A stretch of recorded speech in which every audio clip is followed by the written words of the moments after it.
Hey guys, how's it going? Was sitting here editing the video, and we just got a phone call for a trucking company out a couple states away. They are having one of their drivers go to pick up a load at a local car factory, and there's something wrong with their trailer. So I've looked at pictures of it, already put a number on it, sent them, got it approved for the purchase order. So we're just waiting for the driver to get a little bit closer, and then we will go fix it. So, yeah, welcome to the life of a on-call mobile welder. Well, here we are. Going to a car factory, eh? Haha! Alright, let's get it. Ladies and gentlemen, welcome back to the show. Thanks for stopping by and watching this production. Just like I said earlier, got called out to this thing. It's probably about 1800, and had to wait for the driver to get a little closer. Right now it's probably about 10 o'clock on this video. Total time, I think I had about 2.5 hours on it, so 2.5 hours at $2.25 an hour, and that's pretty much what I charged for this. And I don't know if you guys have ever seen how they load these trailers, but they are not gentle on them. They are not gentle on the trailers or the cars that come off these factory lines. So, yeah, I mean, they get beat up, and these things are a giant swinging, moving contraption that happens to go down the interstate. Broke out the old Miller 200, doing some 030 flux core. Ended up running out of flux core and switched over to stick. It's a nice thing about this little multi-process. Instead of running leads and everything, I can just switch out my ground and pop the stinger in there and continue on. And I got these little, well, they're not really little, but I got a couple of these new Milwaukee saws. I got 2 of them, these metal cutting ones. And I've been dying to try them out. I bought them in December and never really did a video on them or got a chance to use them.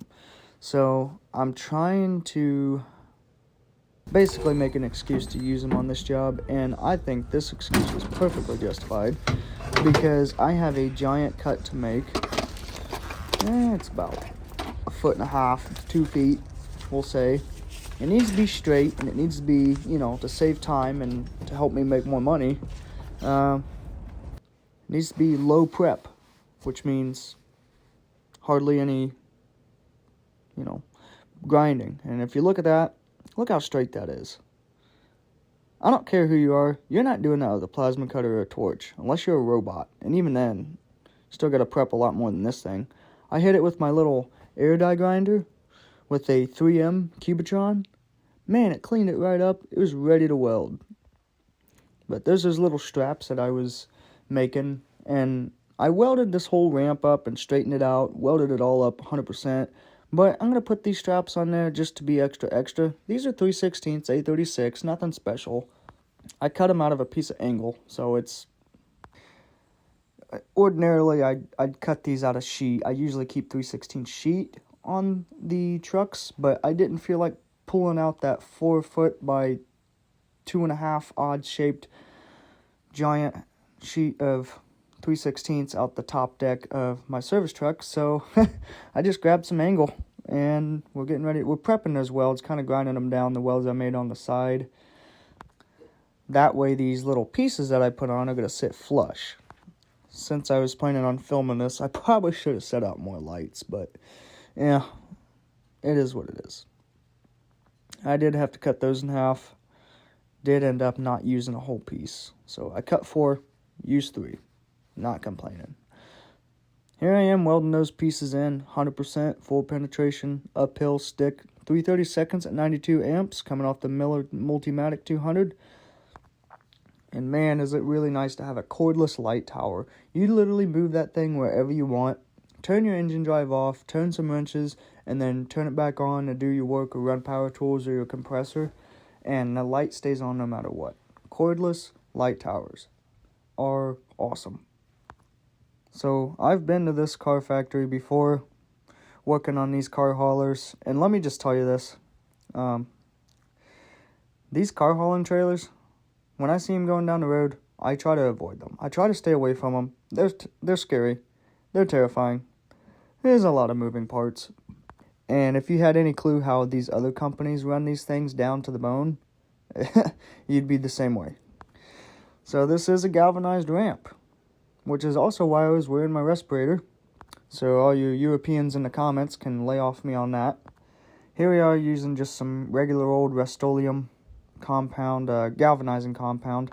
I don't know if you guys have ever applicated this stuff when it's like 11 degrees out, but this stuff is a pain to get shooken up and stirred up. It's like a giant clump. It likes to clump together. So you really got to shake that can to get that ball moving around and get it stirred up. There's the whole setup. And there we go. That's the finished product right there. Fully welded up, straightened, with bracing. I mean, tell me in the comments if you would do it a different way. I'd love to hear it. But this is just the way I figured out how to do it. And be able to get him back going on the road. He's doing his 10-hour right now. So I was really, really lucky to not be on a time constraint. I don't really like time constraints, and I usually ignore them when I'm on site. Sounds selfish, but if you call me to do a job, I am, to my best ability. Alrighty, guys. We just wrapped up with that ramp. It's time to get on out of here. Whew. I was actually starting to get a little cold, not gonna lie. So, there they are. Right on.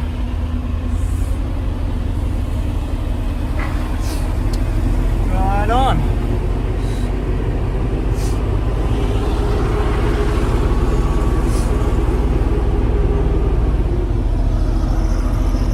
Sounds like somebody's got a squealy belt. Oh, I like that black one. It's good. Alright, guys. That's a wrap. It's like close to, I think, 1 in the morning right now. So I'm going to go home, drink some beer, eat some chili dogs, and we'll be good.